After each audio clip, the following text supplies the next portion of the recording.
Orang yang paling bodoh, kata para ulama, orang yang paling sesat adalah orang yang selalu membahas hal-hal yang gak penting. Tapi hal-hal yang remeh, yang dapat membahayakan dia kalau tidak tahu, itu dia tinggalkan. Allah subhanahu wa ta'ala mewariskan bumi ini hanya untuk kepada hamba-hambanya yang soleh. Jadi kalau ditanyakan siapakah pribumi yang asli, saudara, maka pribumi yang asli kata Allah, walaqad katabna fiz zabur mim ba'di dzikr annal arda yarithuha ibadiyas salihun. Telah kami catat, telah kami tulis, kata Allah, bahwa bumi ini Allah wariskan untuk hamba-hambanya yang soleh. Kalau tidak soleh, berarti dia adalah imigran-imigran dari jahannam khalidina fiha abada. Berarti imigran dari neraka. Karena Allah hanya menuliskan di dalam Al-Quran yang pribumi adalah hambanya yang soleh, bukan yang lain. Dan Rasulullah ini juga bisa berbicara dengan hewan, Pak. Bukan dengan bahasa Suryani tapi ya. Suatu saat ada sahabat Abdullah bin Mas'ud jalan-jalan keluar bersama Rasulullah. Lalu ada hummarah, ada ta'irah hummarah, ada burung berwarna merah datang kepada Rasulullah. Wahiyya tasih, teriak kepada Rasulullah, ngobrol dengan Rasulullah. Lalu Rasulullah mengatakan kepada para sahabat, man faja'a hadhihi bi farhiha. Siapa yang mengambil anak burung ini, dua anak burung ini, kata Rasulullah. Maka sahabat Abdullah bin Mas'ud yang lain mengatakan, nahnu, kami ya Rasulullah. Maka Rasulullah mengatakan, farudduhuma, kembalikan. Dia sedang mengeluh kesah kepadaku. Anaknya diambil sama kalian, wahai. Keren kan? Ngobrol dengan binatang. Tapi saya tidak tahu ya, itu bahasa apa saya tidak tahu. Yang penting bukan wa maqali, bukan ya, bukan. Pasti bahasa yang lain. Dengan mukjizat beliau Nabi Muhammad sallallahu alaihi wasallam. Kata Ki Haji Maimun Zubair, orang yang poligami alasan ikut Nabi itu orang goblok, kata. Tidak bisa, Pak. Tidak bisa kita niru Nabi. Nah aja mau ngikut Nabi, sunnah Nabi. Sunnah yang lain tidak diikuti. Bismillahirrahmanirrahim. Assalamualaikum warahmatullahi wabarakatuh. Alhamdulillah, wassalatu wassalamu ala rasulillah, sayyidina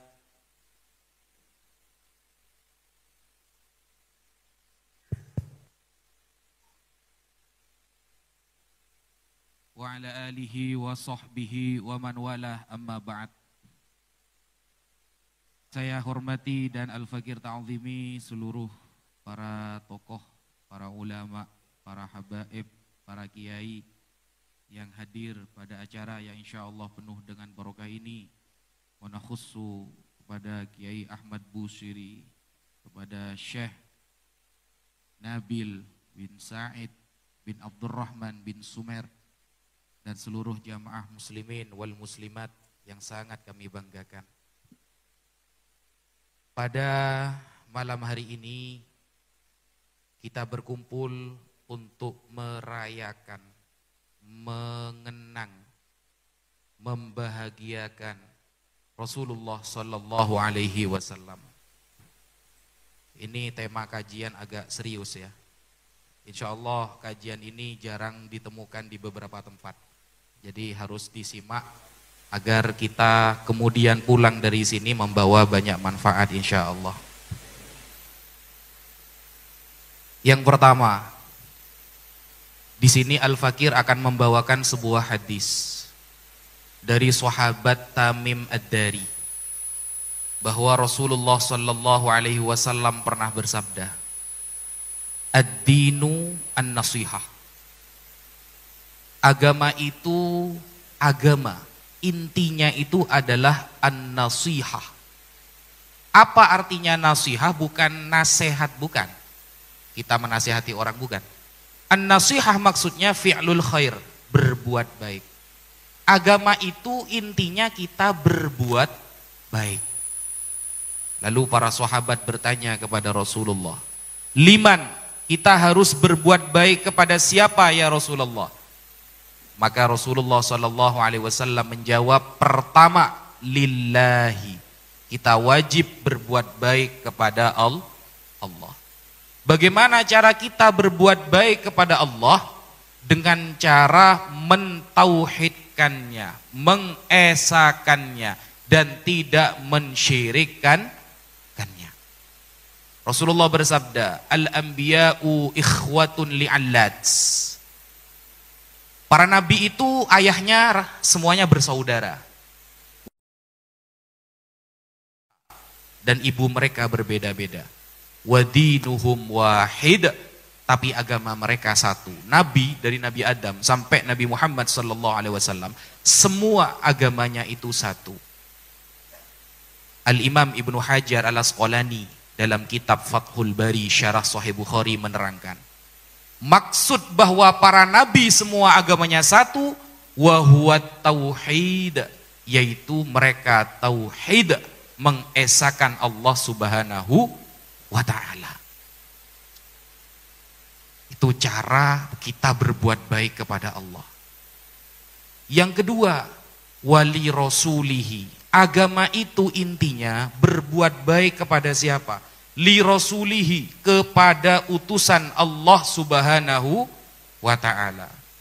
Utusan terakhir yang Allah utus ke muka bumi ini sebagai rahmatan lil alamin, yaitu Nabi Muhammad sallallahu alaihi wasallam. Wa ma arsalnaka illa rahmatan lil alamin.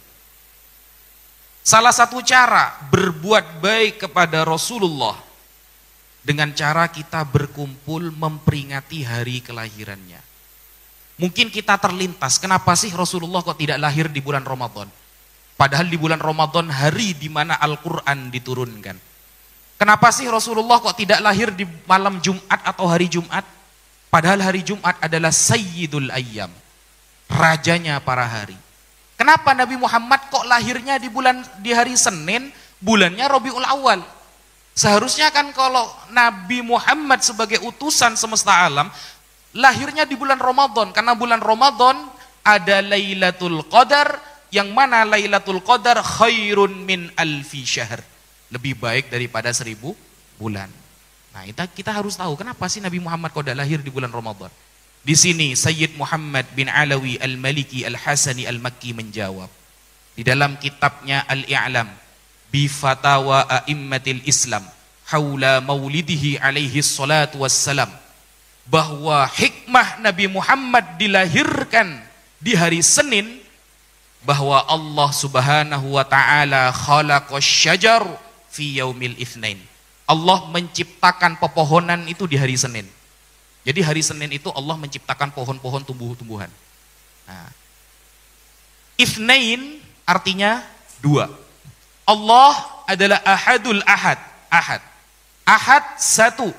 Nabi Muhammad lahir Itsnain. Allah Muhammad Ahad Senin. Maka tidak ada hijab antara Allah dengan Nabi Muhammad sallallahu alaihi wasallam. Seperti itu. Dan beliau lahir di bulan Rabiul Awal. Kata Rabi' itu artinya musim semi. Rabi' adalah afdolul fusul, musim yang paling utama. Maka ketika Allah, tahu musim semi kan? Tahu kan ya, musim semi? Musim di mana Allah tumbuhkan buah-buahan, musim di mana Allah tumbuhkan bunga-bunga, musim di mana Allah tumbuhkan pepohonan, musim di mana kita bisa makan dari beras dan jagung. Maka ketika badan itu bisa mendapatkan karbohidrat atau energi dengan memakan tumbuh-tumbuhan, maka di saat bulan itulah Allah mengutus Nabi Muhammad untuk memberikan energi kepada iman-iman orang-orang jahiliyah terdahulu. Allahumma sholli ala Muhammad.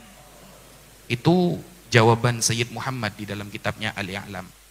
Karena Rabi', musim semi, adalah musim yang paling bagus. Di saat itu orang-orang bisa bercocok tanam. Allah ciptakan saat itu hari Senin tumbuh-tumbuhan, para pepohonan. Dengan itu kita bisa makan, dengan itu kita bisa mencari rezeki, dengan itu kita bisa banyak mengambil manfaat di bumi ini. Sehingga Allah Subhanahu wa ta'ala mewariskan bumi ini hanya untuk kepada hamba-hambanya yang soleh. Jadi kalau ditanyakan siapakah pribumi yang asli, saudara, maka pribumi yang asli kata Allah, walaqad katabna fiz zabur mim ba'di dzikr annal arda yarithuha ibadiyas salihun. Telah kami catat, telah kami tulis, kata Allah, bahwa bumi ini Allah wariskan untuk hamba-hambanya yang soleh. Kalau tidak soleh, berarti dia adalah imigran-imigran dari jahannam khalidina fiha abada. Berarti imigran dari neraka. Karena Allah hanya menuliskan di dalam Al-Quran yang pribumi adalah hambanya yang soleh, bukan yang lain. Allah tidak butuh kepada ibadah kita. Allah tidak butuh kepada sedekah kita. Allah tidak butuh sama sholat kita. Tapi kita yang butuh kepada Allah Subhanahu wa ta'ala. Sehingga ketika Allah Subhanahu wa ta'ala memberikan kewajiban kepada kita, hakikatnya kebaikan itu akan kembali kepada diri kita sendiri. Nah, Nabi Muhammad sallallahu alaihi wasallam adalah orang yang pertama kali menggelar Maulid Nabi. Dialah pertama kali yang memperingati hari kelahirannya. An Abi Qatadah Al-Ansari, anna Rasulullah su'ila an sawmi yaumil itsnain, faqala fihi wulidtu wa fihi unzila alayya, rawahu Muslim. Suatu saat Rasulullah ditanyakan, ya Rasulullah, mengapa engkau berpuasa di hari Senin ya Rasulullah? Maka Rasulullah menjawab, di hari Senin aku dilahirkan. Dan di hari itu pula wahyu pertama kali diturunkan kepadaku. Perbedaan antara Al-Quran, Taurat, Injil, Zabur tentang metode pewahyuan. Kalau Al-Quran, Allah menurunkannya itu tadrijian, berangsur-angsur. Beda dengan Taurat. Taurat ketika Nabi Musa dipanggil oleh Allah ke Gunung Sinai, langsung hatam satu kali. Itu Taurat. Dan kitab-kitab suci yang lain seperti itu metodenya. Beda dengan Al-Quran. Al-Quran ini disebutkan oleh Al-Imam As-Suyuti di dalam kitab Al-Itqan fi Ulumil Quran, bahwa Al-Quran diturunkan tadrijian, secara berangsur-angsur. Nah, kemudian Al-Quran ini diturunkan kepada Nabi Muhammad sallallahu alaihi wasallam. Salah satu isinya adalah wa kullan naqussu 'alaika min amba'ir rusul ma nuthabbitu bihi fuadak. Cerita para nabi terdahulu aku ceritakan kepadamu Muhammad untuk meneguhkan hati kamu. Ketika Nabi Muhammad ditolak di Taif, beliau dilempari sampai keluar darah, beliau dicaci maki, beliau dihina. Maka di saat itu Allah menceritakan tentang kisah-kisah Nabi terdahulu. Hei Muhammad, kamu belum seberapa. Dulu ada Nabi yang hampir mati disalib oleh kaumnya sendiri. Kamu belum seberapa wahai Muhammad. Dulu ada Nabi yang sampai diazab satu kampung. Seperti Nabi Lut alaihissalam. Sehingga cerita para Nabi ini kemudian Allah ceritakan untuk meneguhkan hati Nabi Muhammad sallallahu alaihi wasallam. Kalau Nabi Muhammad saja butuh peneguhan hati, apalagi kita sebagai umatnya. Makanya ketika Nabi Muhammad berpuasa di hari Senin, Sayyid Muhammad menerangkan, hadza as-sahhu wa asrahud dalil ala masyru'iyyatil ihtifal bil maulidin nabawi syarif. Ini menjadi dalil yang paling soreh, yang paling jelas kita disyariatkan untuk memperingati kelahiran Rasulullah sallallahu alaihi wasallam. Yang mau memperingati Maulid Nabi dengan cara berpuasa, monggo. Yang mau memperingati atas kelahiran Rasulullah dengan cara makan-makan, bersedekah kayak sekarang disiapkan oleh panitia, ada konsumsi, tafadhol. Ada enggak dalilnya? Ada.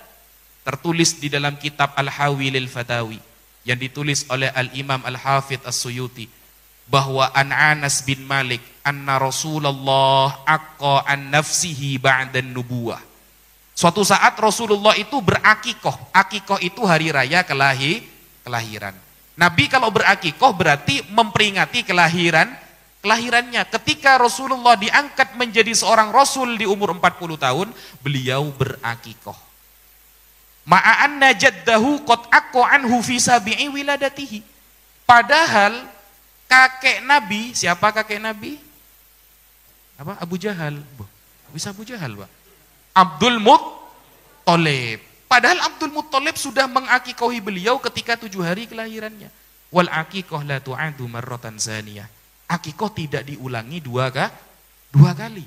Berarti ini menunjukkan, kata Imam Suyuti, kita bisa memperingati kelahiran Rasulullah dengan cara makan-makan seperti ini yang disiapkan oleh panitia. Dan ini meskipun kecil jangan diremehkan, Pak. Meskipun hanya memberikan makanan, jangan diremehkan. Karena salah satu tanda amal baik kita diterima oleh Allah, dia senang memberi makan banyak orang. Ingat, kalau kita ingin tahu sholat kita diterima apa tidak, kalau kita ingin tahu haji kita diterima apa tidak, kalau kita ingin tahu sodakoh kita diterima apa tidak, kalau orang itu senang memberi makan fakir miskin saudaranya, maka tanda amalnya orang itu diterima. Itu tanda-tandanya. Suatu saat sahabat Rasulullah bertanya, wa ma birrul haji ya Rasulullah. Ciri-ciri haji yang mabrur itu bagaimana wahai Rasulullah? Haji yang diterima oleh Allah itu ciri-cirinya bagaimana? 2 kata Rasulullah. 1, tibul kalam, ucapannya semakin baik. Jadi kalau ada orang pulang haji, gibahnya semakin lancar, itu tanda gak mabrur, Pak. Ada orang pulang haji, dipanggil Pak Haji, dia marah, tanda hajinya tidak mabrur. Apalagi khususnya ibu-ibu yang sekali tarik nafas 2 RT kena gibah semua. Ya. Itu tanda hajinya tidak mabrur berarti. Karena 1 tandanya kata Rasulullah haji orang itu mabrur. Yang pertama, tibul kalam, ngomongnya semakin baik. Yang kedua, it'amut to'am, senang bersedekah kepada sesama, kepada fakir miskin. Nah, berdasarkan hadis ini, kata para ulama, tanda amal baik kita diterima dengan cara senang bersedekah kepada fakir miskin. Nah, jadi mau memperingati kelahiran Rasulullah dengan cara bersedekah, oke. Dengan cara makan-makan oke, dengan cara berpuasa juga ada, tidak apa-apa.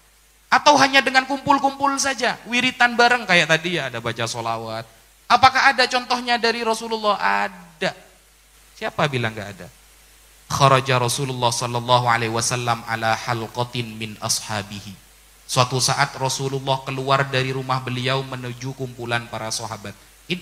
Yang Al-Fakir sampaikan dari A sampai Z nanti hadisnya sahih semua, tidak usah diteliti lagi, gak ada yang dhaif. Ya. Takut ada nanti yang bilang, wah ini hadis dhaif, enggak, sahih semua, bisa diperdebatkan itu nanti. Nah, enggak, takut ada yang mau nantang debat 3 hari 3 malam gitu. Nah, kharaja Rasulullah ala halqatin min ashabihi. Suatu saat Rasulullah keluar dari rumah beliau menuju kumpulan para sahabat. Rasulullah bertanya, ma ajlasakum? Wahai sahabat, kalian ngapain kumpul-kumpul di sini? Yang pertama, kata sahabat, yang pertama kita berkumpul di sini ya Rasulullah, nahmaduhu ala ma hadana lidinihi.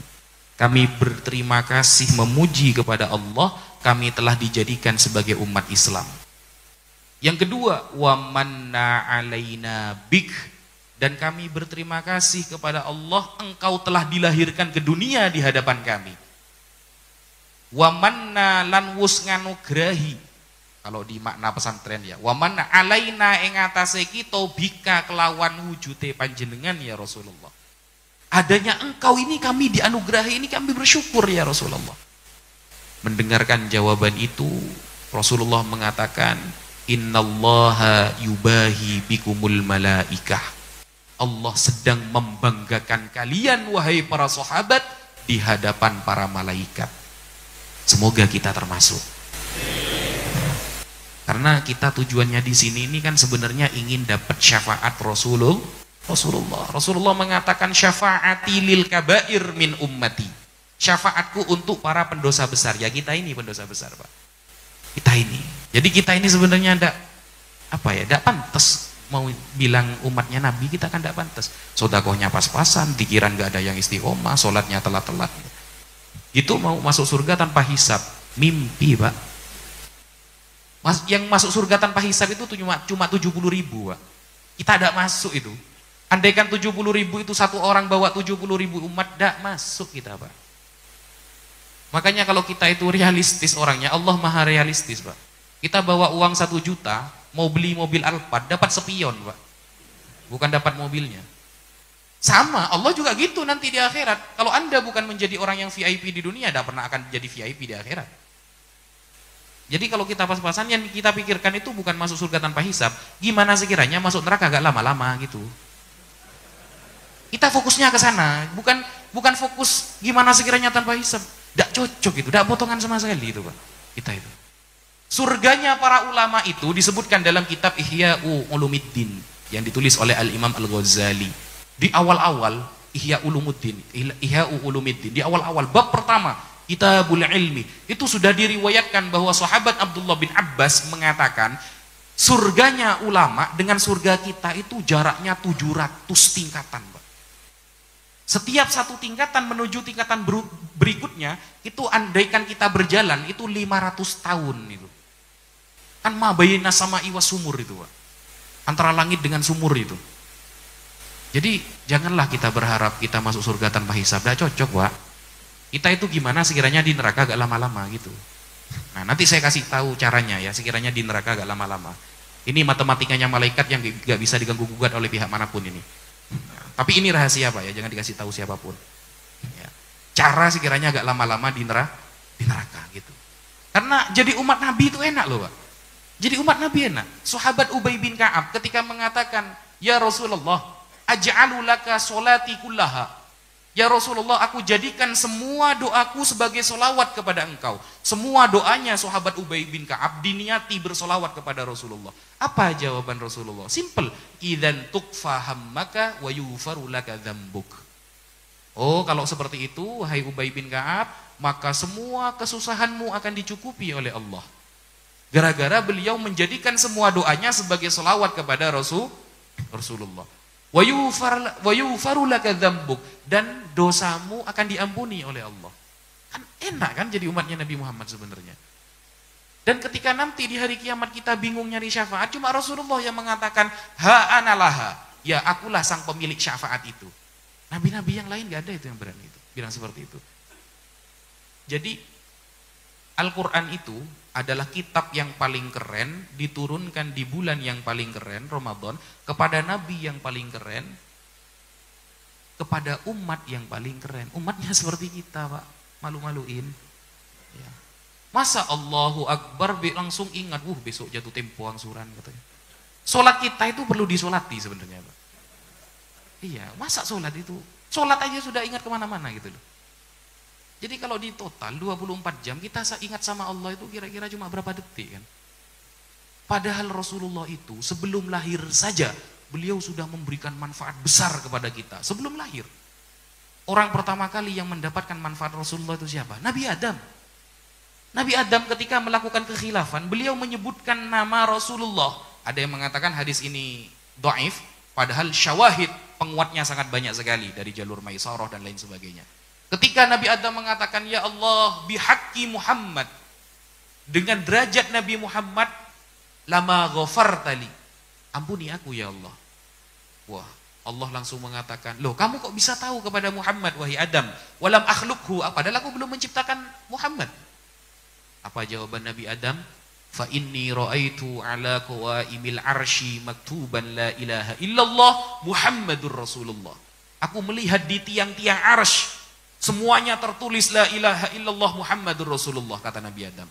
Maka aku yakin tidaklah sebuah nama disandingkan dengan namamu ya Allah, kecuali nama itu pasti spesial menurut engkau. Nabimu Adam sebelum Nabi Muhammad jauh diciptakan sudah menyebutkan Nabi Muhammad. Sebab barokah Nabi Muhammad, Nabi Adam diampuni oleh Allah dari kekhilafannya. Belum lahir. Rasulullah baru lahir, Pak. Baru lahir. Kalau kita baca Maulid Ad-Dibai itu kan keren itu. Fahtazzal arsyu tarabaw wastibsyaru, ars berguncang gitu ya. Wal kursiyyu haibatan wa waqara. Kursi singgasana Allah tenang. Wamtala'atis samawati anwaru, langit terang. Wa dajjatil malaikatu tahlilan wa tamjidan wa istighfar. Para malaikat bertahlil, bertamjid, beristighfar. Walam tazal ummuhu tara'an wa min fakhrihi wa fadli. Ibu Rasulullah mengakui selama mengandung selalu banyak keistimewaan yang datang. Ibu beliau. Itu kan keren. Makanya kalau ada orang mengatakan bahwa Nabi Muhammad lahirnya rembes, sama saja kayak orang Indonesia, andaikan Nabi Muhammad di Indonesia nyolong jambu, jangan percaya Pak. Jambu mana yang mau dicuri Nabi? Nabi itu sejak kecil sudah bisa membedakan itu, mana haram, mana halal. Jadi Nabi Muhammad itu sejak lahir meruntuhkan Raja Abraha. Lalu Allah turunkan toiron ababil. Nabi Muhammad lahir tumbang Raja Abraha. Tumbang. Sama dengan di Indonesia, ketika kerajaan Demak lahir, lalu Majapahit tumbang, kan seperti itu. Nah, lahirnya Nabi Muhammad bisa memadamkan api Persia, api abadi yang disembah orang Majusi itu Pak.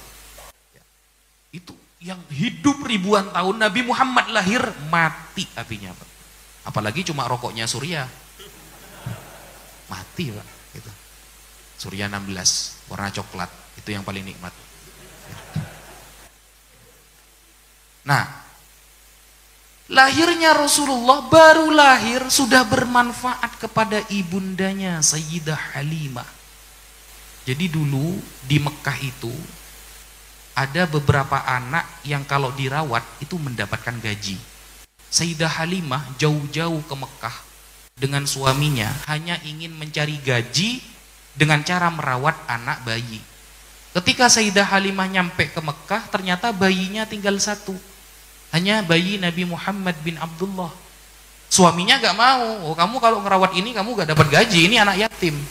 Tapi dengan ketulusan hati Sayyidah Halimah, beliau melihat wajah Rasulullah terang seperti rembulan, lalu beliau dengan ketulusan hatinya merawat Rasulullah. Sudah gak apa-apa, daripada kita jauh-jauh tidak merawat seorang anak, akan aku urus anak ini. Nabi Muhammad ketika itu anak yatim.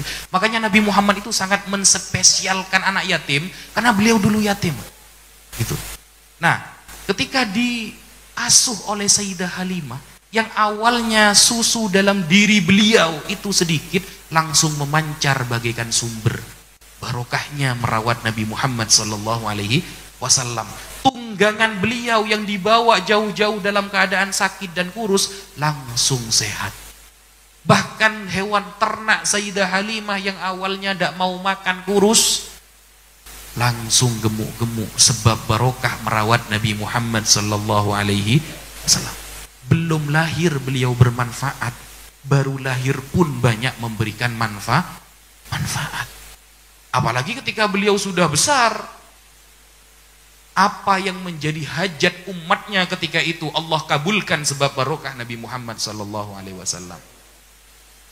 Bahkan tidak jarang Nabi Muhammad itu menyembuhkan orang yang bisu, Pak. Bisu. Suatu saat ada sahabat bernama Bashir bin Aqrabah. Bashir ini ketika kecil namanya itu Bahir, lalu Rasulullah menggantinya menjadi Bashir. Ketika kecil, Bashir ini mulutnya itu kaku, gak bisa ngomongnya gak lancar Pak, gak fasih.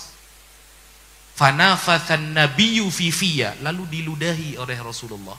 Langsung ketika itu fasih lidahnya.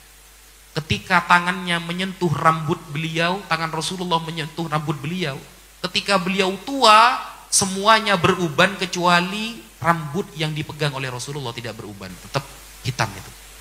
Ini Rasulullah Pak ya, jangan dipraktekkan meludahi orang itu ya. Kalau antum yang meludahi orang Pak, bisu selamanya itu Pak. Ini khusus ya Pak ya. Saya garis bawahi, warning ya. Jangan dicoba, adegan berbahaya ini Pak.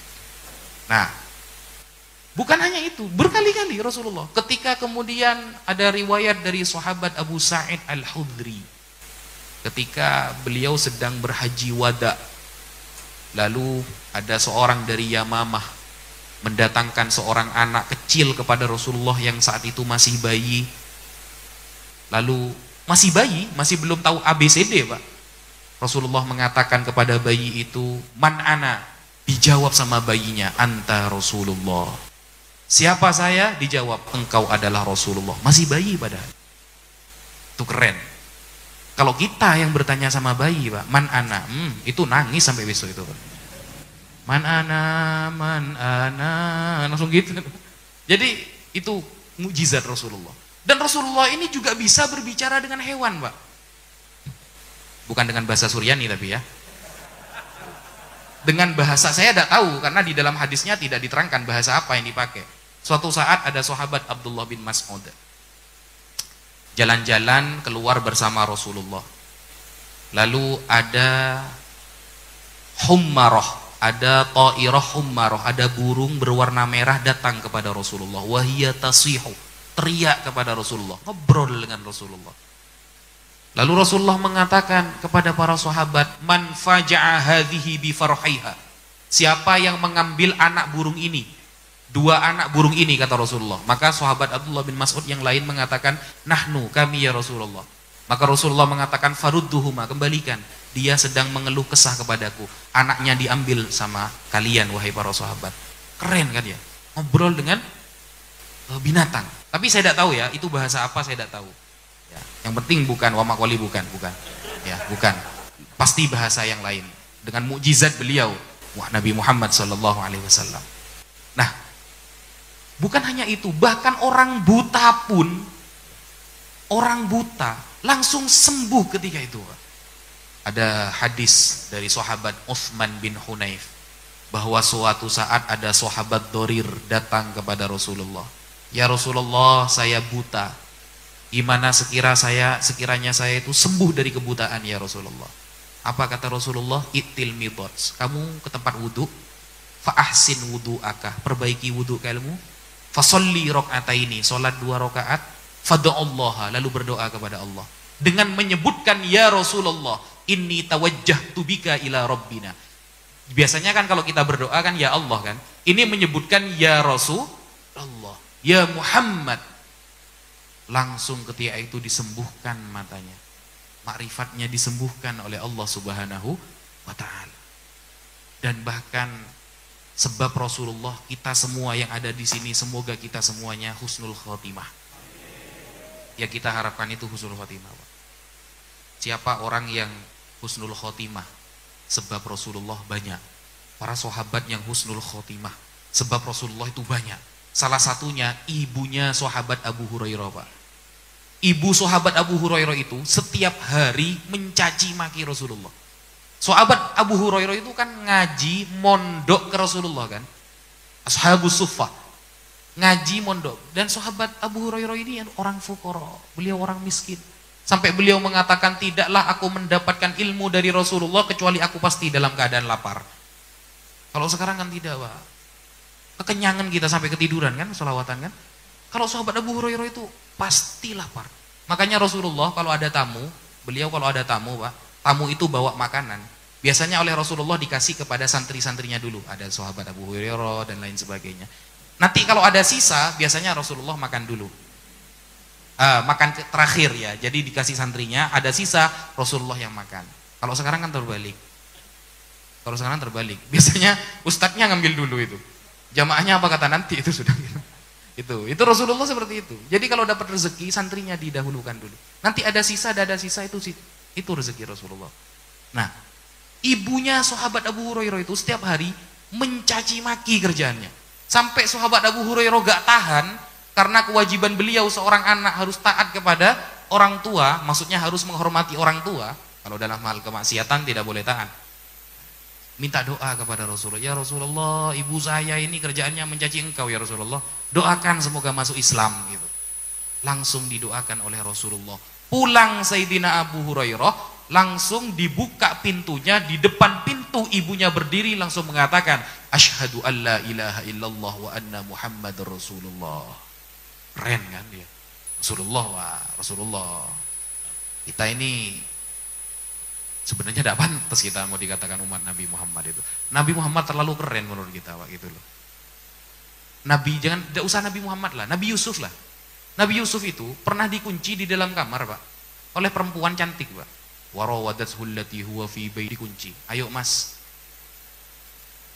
kita melakukan itu. Ini siapa? Nabi Yusuf, Pak ya. Walaqad hammat bihi wa hamma biha. Sampai Nabi Yusuf punya hasrat juga kepada perempuan. Tapi apa jawaban Nabi Yusuf? Enggak. Qala ma'adzallah, innahu rabbi ahsana mathwaya. Aku berlindung kepada Allah, Nabi Yusuf. Kalau kita enggak, Pak. Dalilnya itu kalau kita ya, kalau dikunci di dalam kamar, sama cewek perempuan, dalil kita itu apa? Innal mubadzirina kanu ikhwana syayatin. Ini mubadzir ini gitu. Kalau mubadzir ini temannya setan, langsung gas kan gitu. Itu dalil kita itu, Pak. Beda kalau Nabi Yusuf enggak gitu.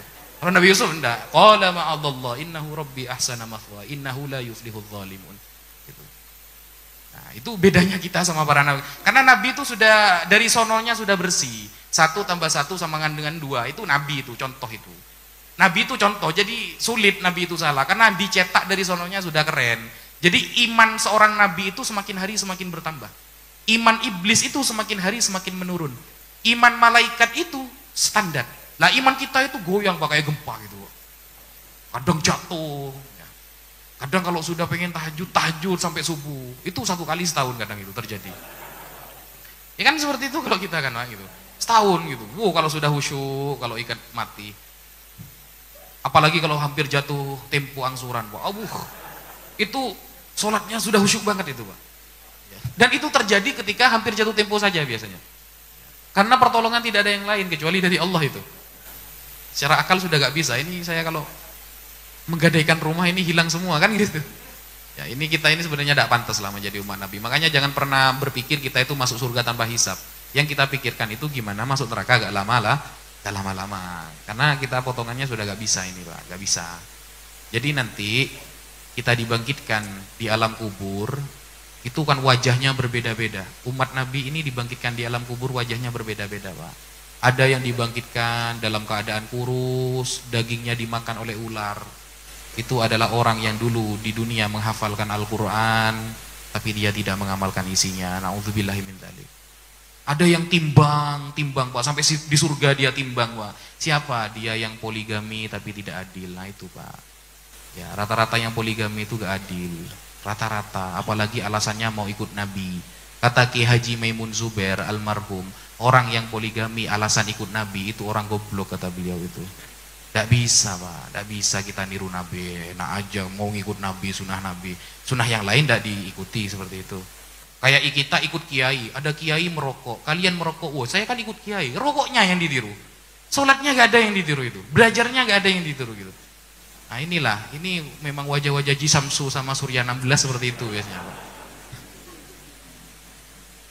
Sampai Nabi Muhammad SAW wafat, sampai beliau itu wafat masih bermanfaat kepada umatnya, Pak. Siapa yang diberikan manfaat oleh Allah sebab wafatnya Rasulullah? Banyak. Sahabat Bilal datang ke makam Rasulullah ketika Rasulullah sudah wafat. Ya Rasulullah, inna ummatakum qad halak. Ya Rasulullah, umatmu sudah rusak ya Rasulullah. Kita sudah lama gak ada turun hujan ya Rasulullah.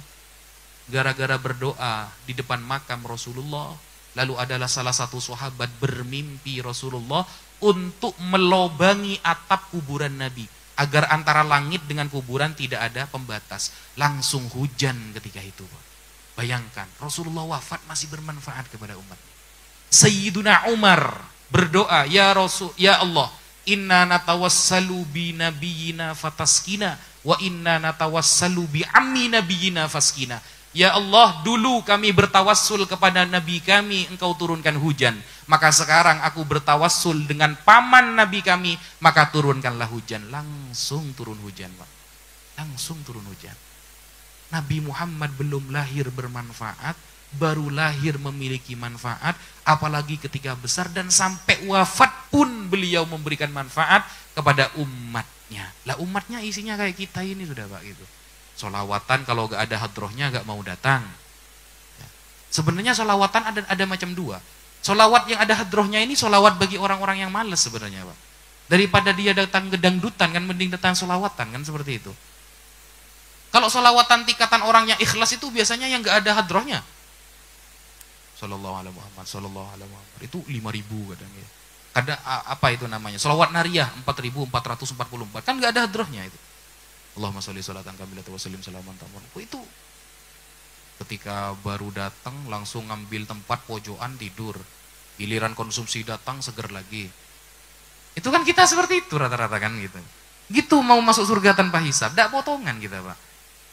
Jadi Allah itu sudah menetapkan di dalam Al-Qur'an, "Faman ya'mal mithqala dzarratin khairan yara. Wa may ya'mal mithqala dzarratin syarron yara. Jadi realistis banget Allah itu nanti itu. Jadi jangan pernah kita mengharap masuk surga itu kalau kita pas-pasan. Kita itu kalau mengerjakan ujian, biasanya kita itu tahu, Pak. Kalau ketika mengerjakan ujian itu kita biasanya tahu. Banyak tahu atau banyak tidak tahunya dalam membuat soalan itu kan, dalam menjawab soalan. Nah, sebenarnya kita selama hidup sudah tahu sebenarnya bagaimana makom kita nanti di akhirat. Apakah banyak maksiatnya atau banyak taatnya. Nah, ini saya kasih satu cara, Pak ya. Sekiranya agak lama-lama di neraka. Ini rahasia ini, Pak. Dan ini matematikanya malaikat. Gak bisa diganggu-gugat itu. Salah satu cara agar kita tidak lama-lama di neraka, cuma satu untuk zaman ini cuma satu, Pak. Apa? Perbanyaklah kenal dengan orang soleh. Itu aja. Ulama yang soleh itu bisa mengangkat 70 orang masuk ke surga itu. Siapa tahu jenengan masuk. Siapa tahu kita masuk. Makanya kalau ada majelis sholawat, ada majelis zikir, ada majelis pengajian, datang, Pak. Besok ada majelis pengajian di mana, datang. Besok ada majelis zikir di mana, datang. Siapa tahu jenengan masuk nanti. Oh ya Allah, dia ini rutin masuk majelis saya ya Allah. Angkat dia ke surga. Lumayan, Pak. Seumpama kita itu jatahnya di neraka 200 tahun, bisa dapat diskon kita itu. Gara-gara kenal orang-orang VIP gitu loh. Karena kalau dosa kita kepada Allah, itu sebenarnya Allah Maha Pengampun. Yang susah itu dosa kita kepada sesama manusia. Itu sebenarnya yang akan menjadi tanggungan berat nanti di akhirat. Dan bahkan yang menjadi tanggungan berat kita di akhirat adalah keluarga dan tetangga. Keluarga dan tetangga sendiri sebenarnya, Pak. Yang akan menjadi cobaan berat. Makanya kita itu ku anfusakum wa ahlikum naro itu benar-benar dicatat dalam Al-Quran. Minimal kita sudah selesai mengajari keluarga masalah sholat. Sholat saja, kita tidak usah berpikir bagaimana sholat kita diterima. Karena syarat sholat diterima itu berat, Pak. Kita harus jauh dari makanan haram. Minimal kita sholat itu bagaimana sah dulu. Sholat kita ini sah gak sih? Gitu loh. Karena sholat ini penting loh.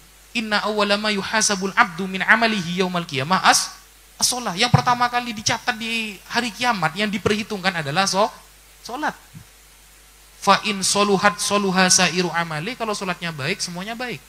Wa in fasadat fasada sairu amali, kalau sholatnya jelek semua amal ibadahnya dianggap jelek. Sholat, rukun-rukun sholat hafal tidak, syarat menjadi makmum, syarat menjadi imam, batal-batalnya, makruh-makruhnya sholat, kan banyak itu. Kita kadang acuh tak acuh kepada ilmu itu. Makanya kata para ulama, famin ajhalil jahli wa adallid dolal. Ini disebutkan di dalam tafsir yang ditulis oleh Al-Imam Al-Bukhari. Namanya tafsir Nazmud Duror. Orang yang paling bodoh kata para ulama, orang yang paling sesat adalah orang yang selalu membahas hal-hal yang gak penting. Hal-hal yang gak penting dibahas. Tapi hal-hal yang remeh yang dapat membahayakan dia kalau tidak tahu, itu dia tinggalkan. Seperti najis. Pernahkah kita memperhatikan najis? Bagaimana cara kerja air dalam menghukumi sebuah najis? Itu kan enteng. Tapi Rasulullah kan sudah mengatakan bahwa paling banyak orang disiksa di alam kubur gara-gara kena cipratan air kencing. 90% orang kena azab kubur itu kena cipratan air kencing kan seperti itu. Nah itu jarang kita pahami. Mandi jebur, tak wah suku mana-mana itu. Ini dibuat sholat, udah sah, Pak. Sah saja kita sulit, apalagi diterima gitu loh. Sah saja, menuju sah saja sholat kita sulit, apalagi diterima. Begitu minta bagian VIP nanti di akhirat, gak bisa. Kalau di dunia kita tidak kenal orang-orang yang spesial, jangan pernah harap di akhirat Anda akan dikumpulkan dengan orang-orang yang spesial. Kita cinta kepada Rasulullah dengan cara bermaulid Nabi. Coba saya tanyakan, nama-nama istri Rasulullah hafal tidak? Ada berapa istri Rasulullah?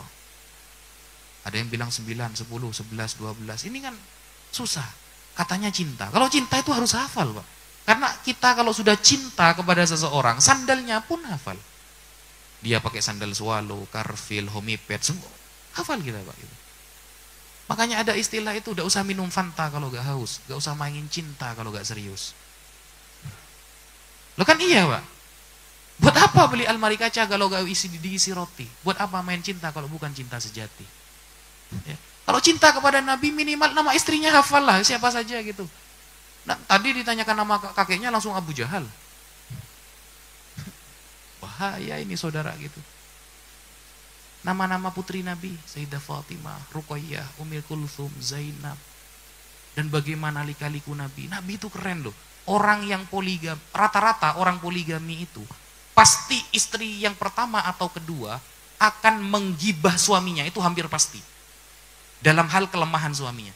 Hanya Rasulullah, tidak pernah kita temukan satupun riwayat istri-istri Rasulullah menggibahi Rasulullah ke tetangga-tetangga, gak ada. Secara tidak langsung semua istri Rasulullah mengakui bahwa Rasulullah adalah orang yang adil dan bijaksana. Biasanya kalau orang poligami Pak ya, entah istri pertama, kedua, ketiga, itu pasti tuh cerita, aduh udah adil begini. Hanya Rasulullah yang sukses mendapatkan itu. Tidak ada satupun riwayat istri-istri Rasulullah itu menggibah, mengkritik tentang cara berkeluarga Rasulullah SAW. Tidak ada. Nah, itu kan Rasulullah mencontohkan seperti itu tujuannya agar kita umatnya itu bisa berhati-hati. Rasulullah kenapa kok saya tidak setuju ketika Rasulullah dikatakan miskin, Pak. Rasulullah tidak miskin. Rasulullah itu kaya raya, Pak. Tapi beliau hidupnya sederhana. Andaikan gunung Uhud Rasulullah minta jadi emas, jadi itu, Pak. Andaikan gunung Semeru, gunung Bromo mau dijadikan emas, jadi itu kalau Rasulullah mau. Tapi kan beliau mengajarkan kita itu sederhana kan gitu ya. Sederhana. Sehingga itu sebuah uswatun hasanah. Qudwatun hasanah. Panutan yang baik. Kana akhlaquhu kal Quran. Akhlaknya Rasulullah seperti Al-Quran. Jadi kita berkumpul di sini salah satu tujuannya agar yang pertama dapat syafaat Rasulullah. Yang kedua, kita pulang ada perkembangan masalah ibadah ataupun masalah baca sholawat. Yang mungkin sebelumnya jarang baca sholawat, ya minimal bacalah 3 kali gitu. Mungkin sebelumnya jarang membaca Al-Quran, bacalah. Apalagi baca Quran, aduh kalau baca Quran Pak, apalagi di bulan Ramadan. Di sini kayak gak laku mat tobi ini sini Pak. Mat wajib mutasil semua gitu loh. Alhamdulillahi Rabbil Alamin. Di Tangerang gak laku mat tobi kayaknya. Semuanya dibaca wajib mutasil. Panjang semua. Kalau tarawih lagi Pak. Kalau tarawih itu ya. Siapa imam yang paling cepat, dialah makmum terbanyak. Betul? Amin. Ahad. Langsung ahad Pak. Senin gak dibaca langsung ahad itu Pak ya. Gerapak tubuk. Ini mau sholat apa mau demo kata saya. Untungnya malaikat ini gak ada yang punya sifat iri dengki gitu Pak. Kalau sampai sedikit saja iri dengki malaikat, bahaya kita itu Pak. Bisa ada salam dari malaikat Malik itu Pak. Jadi adanya Maulid Nabi ini memperingati kelahiran Rasulullah, kita berharap dapat syafaat beliau di akhirat kita. Semoga kita semua diakui sebagai umat Nabi Muhammad SAW, dibanggakan oleh Rasulullah SAW. Urusan dunia kita dimudahkan oleh Rasulullah SAW. Semua permasalahan kita dicukupi oleh Allah Subhanahu wa Ta'ala. Mungkin itu yang bisa Al-Fakir sampaikan. Semoga ada barokah, semoga ada manfaatnya. Dan semoga kita semua husnul khotimah. Tetangga kita semuanya bisa kumpul nanti di jannah Allah Subhanahu wa Ta'ala. Sekian dari saya. Kalau ada kalimat kebenaran itu datang dari Allah. Kalau ada kalimat kesalahan itu datang dari pribadi saya sendiri. Sekian walafu minkum. Wassalamualaikum warahmatullahi wabarakatuh.